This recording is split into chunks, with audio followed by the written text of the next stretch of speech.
My name is Betty. I've been working in an office at a small company since I graduated from college. I've always been rather plain looking, which didn't make me very popular with guys, resulting in few romantic opportunities. Before I knew it, I was in my 30s without a boyfriend. Feeling lonely and worried about never getting married, I decided to take a leap of faith and signed up for a dating app. That's how I met and married my husband, Daniel. Daniel is 2 years younger than me at 28. Handsome and tall, he works in sales at a well-known company and is honestly way out of my league. Daniel is a kind-hearted man. He insisted that the bride should be the star of the wedding and let me have our ceremony in my hometown. Since my hometown is in the countryside, most of Daniel's friends couldn't attend, so he invited only a few close ones. Daniel told me, if Betty's happy, that's good enough for me, and encouraged me to invite a lot of my friends to the celebration. Little did I know who Daniel really was, but I felt blessed being surrounded by many friends at our wedding. That's when the shocking event happened. One day, I came home from work to find Daniel playing video games. I assumed he got off work early and started preparing dinner. As I nearly sliced my finger, he dropped a bombshell. He had quit his job. "You quit without discussing it with me?" I asked, astonished. "There's nothing to discuss for adults. I can make my own career decisions," he replied nonchalantly. "Sure, adults can make their own decisions, but aren't you supposed to consult your spouse before making such a significant life change?" Shocked by the sudden news, I felt we needed a serious talk. Without taking his eyes off the game, Daniel answered my questions. "Why did you quit your job? Did something bad happen?" I asked. "My boss was incompetent. I think there's a better place for me out there," he said. "A better place? Like where?" I pressed. "I'll figure that out." "Man, you're so annoying. Marrying an older woman is like being with my mom," he retorted. This wasn't the first time Daniel had mentioned my age. Each time, I would counter, "Then why did you marry me?" He would casually reply, "Because a complicated woman like Betty needs a stable guy like me," which would always spark an argument. This time, I chose not to retort. The main issue at hand was our future lifestyle. It was clear that with Daniel quitting his job, we couldn't maintain our current way of life. "Daniel, we're also sending money to your parents. Remember, their rent is high, and if you're not working, there's no way my income alone can support both households."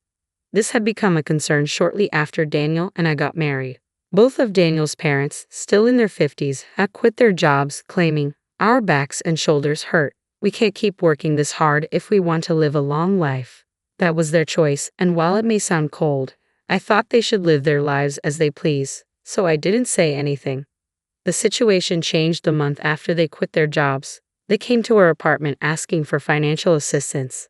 "Oh, we don't have much in savings. If your parents are struggling, it'll be a problem for you too, Daniel," I said. So, we were convinced, and Daniel decided we would help with their rent and living expenses. They lived in a high-security, 4-bedroom apartment close to the station, and the rent was through the roof. After they left, cheerful about the financial help, I asked Daniel, "What about our own living expenses?" "Betty can cover our costs. I'm going to give my salary to Mom and Dad," he said. I wasn't happy. The thought of divorce crossed my mind. "You should consider yourself lucky, a woman over 30 marrying a younger handsome guy like me. You're already winning." That's what he always said, making me feel worthless, so I couldn't muster the courage to leave him. If Daniel quit his job, sending money to his parents would be difficult. When I asked about this, he was too engrossed in his video game to pay any attention. "Hey, what about the money for David and Catherine?" Chopping carrots vigorously, I questioned him. Daniel clicked his tongue. "Obviously, Betty will cover that. We're a couple. We're supposed to support each other. Until I find a suitable job, Betty will hold the fort." He went back to his game. I don't make a lot of money, and I was anxious about what the future held. But there was nothing I could do. Life slowly changed. We started draining our savings to help his parents. Daniel, although jobless, did nothing around the house.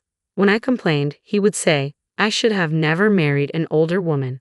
You're all so natty. You don't appreciate having a husband like me." As for his parents, they started complaining about the insufficient amount we were sending. "So, Betty, you're this age and not making much money? Have you been slacking off?" "Well, since Daniel used to be the one supporting you, it's high time you step up," they admonished me. I started doing some freelance illustrator work after my regular job just to bring in more money. Daniel, meanwhile, showed zero interest in looking for a job he considered suitable for himself. My love for Daniel, who spends his days playing video games at home or asking me for money to go to the casino, was running thin. When should we get a divorce? I wondered, thinking about when to divorce, yet what if the rest of my life is just me, all alone, kept me from taking the plunge. Then one day, after work, I was greeted by a stranger while I was in the supermarket. Who are you? You don't remember me, do you? We met at the wedding. I was friends with Daniel. I'm John. Taking a closer look at John's cheerful face, I couldn't help but exclaim, "Oh, John, you were one of the few friends Daniel invited to our wedding." Apparently just off work like me, John, in his suit, was filling his shopping cart with plenty of groceries. "I'm sorry I didn't recognize you. My husband has spoken highly of you." "Well, the thing is, I've actually cut ties with Daniel. I saw you and wondered if you're doing okay, so I thought I'd say hi." I was surprised to hear John speak of his friendship with Daniel in the past tense. I never thought he had actually severed ties. John then proceeded to explain to my astonished self that the reason Daniel held our wedding in my hometown wasn't out of kindness. The truth was, Daniel had very few friends. Apparently, Daniel spent most of his student life on slot machines and had a habit of borrowing money without paying it back. John was one of Daniel's college friends, and he was no exception. He had lent Daniel money but never got repaid. The reason he continued the friendship was because they worked at the same company, and John didn't want to rock the boat.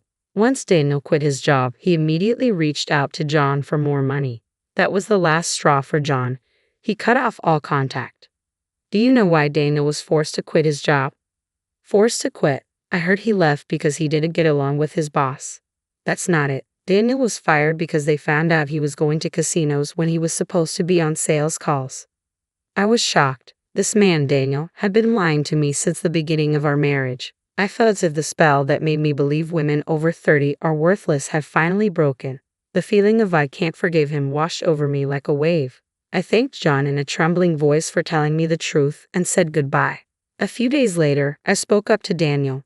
"Daniel, I quit my job." Daniel, finally pausing his video game, looked utterly shocked. I put my mobile phone on the table, its screen displaying my banking app. "I have pretty much run out of savings since I have been sending money to David and Catherine. We have been bleeding cash. You have also been taking money from me for casinos and games. We're out of money." Daniel let out a voice of despair, saying, "What? What the heck is this?" Given that our savings had dwindled down to almost nothing, his despair was understandable. "What are we going to do now? How are we supposed to live if you quit your job when we're already low on money?" "That's not my problem. Speaking of which, I have loans I need to pay back. Could you maybe find a job quickly, Daniel? I want to take some time off and relax at home. Isn't it normal for spouses to support each other? It's hard for me to work now that I'm over 30, so now it's Daniel's turn to support me." Daniel, in disbelief, immediately called his parents. As soon as I told his parents about our situation, they showed up at our house. They began to berate us for not having money, searching the house suspecting we must have hidden it somewhere, but there was no money to be found. "What was this large withdrawal?" they questioned. "That money was used to pay back debts," I answered accurately. That money was used to pay back a loan Daniel had taken from a friend. My own savings weren't enough, so I had to take out another loan to repay Daniel's friend. "Who did you pay back, and why would you even bother paying back a loan now of all times?" "I only paid it back because I heard from John that Daniel had a lot of debt. I think it was the right thing to do." Daniel was the first to start yelling, "Let's divorce." As I calmly explained myself, even my parents-in-law agreed with Daniel. They forced me into their car and took me to the courthouse where I had to file for divorce on the spot. "Glad I won't have to see your broke old face anymore," Daniel said before leaving. I immediately headed to a cafe where John was already waiting. "John, sorry for the trouble. I was able to file for divorce successfully." "Oh good, I was worried, so it's a relief?" Actually, Daniel was the one who told me he wanted a divorce, but this was all a plan between John and me. Simply saying I wanted a divorce would have led to Daniel and his parents making a fuss, as they wouldn't want to let go of their cash cow. I figured the quickest way to sever ties with Daniel and his parents was to prove I had no value as their financial source. Fortunately, my side job as an illustrator had started to pay off, and I had saved quite a bit. I had this money deposited into a bank account that I kept hidden from Daniel and his parents. It's true that I repaid the money Daniel had borrowed from John. but I had actually given John more money than that amount. It was all part of the plan to lower my bank balance, and John was more than happy to go along with it. After successfully filing for divorce, John met me at the cafe to return the extra money. However, the envelope he handed me contained all the money I had given him. "John, this is too much. The money Daniel borrowed belongs to you, doesn't it?" "No, I only lent money to Daniel, not to you.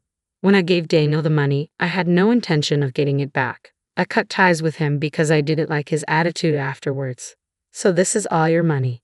Having a bit more cash can't hurt when you're rebuilding your life."